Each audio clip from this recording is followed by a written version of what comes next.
Hi guys, welcome back to Love, Laugh, Teach. I'm Nikki and today we're going to be practicing our 7th set of words from the pre-primer Dolch lists. And we're going to begin with the word have.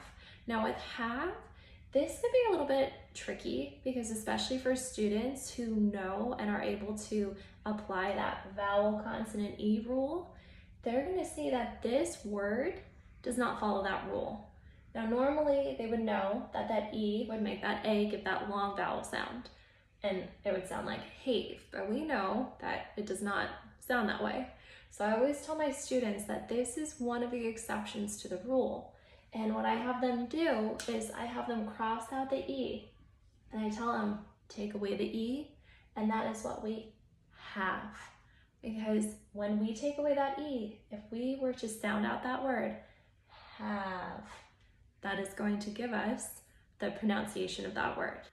And for the number 1, I always tell my students that this is a goofy one.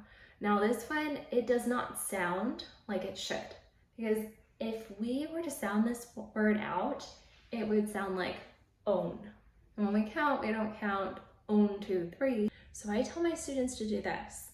When they practice writing the word one, they're gonna say each letter, but then when they're done writing that word, they're gonna write the number 1 inside that O. So it'll look just like this. O-N-E, 1.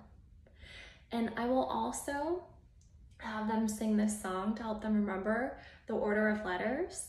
So it will help them to be able to identify it and read that word fluently in sentences as well. So we'll do this, we'll sing O-N-E, O-N-E spells the number 1, spells the number 1. Now what's great about the number 2 is that we have practiced the adverb or preposition to in a previous list. And if you haven't checked out that video, I'm gonna leave that link up above, so please feel free to see the silly way that we practiced the preposition / adverb to. Now I use this 2 to help my students with the number 2 because I simply do this. I cover up the W and I show them that that also has the word 2 in it. It has the T, it has the O, but just how it looks like its fingers are up, I tell them that that is the number 2.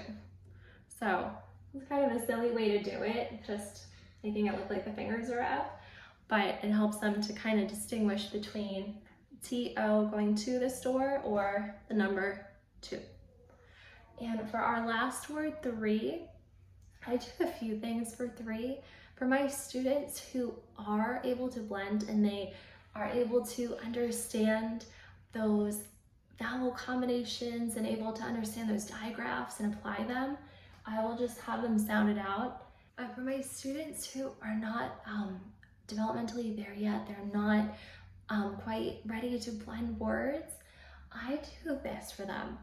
I will show them that it has 2 E's at the end, and I will kind of introduce that vowel combination, and I'll tell them that when 2 E's get together, they get so excited that they say E.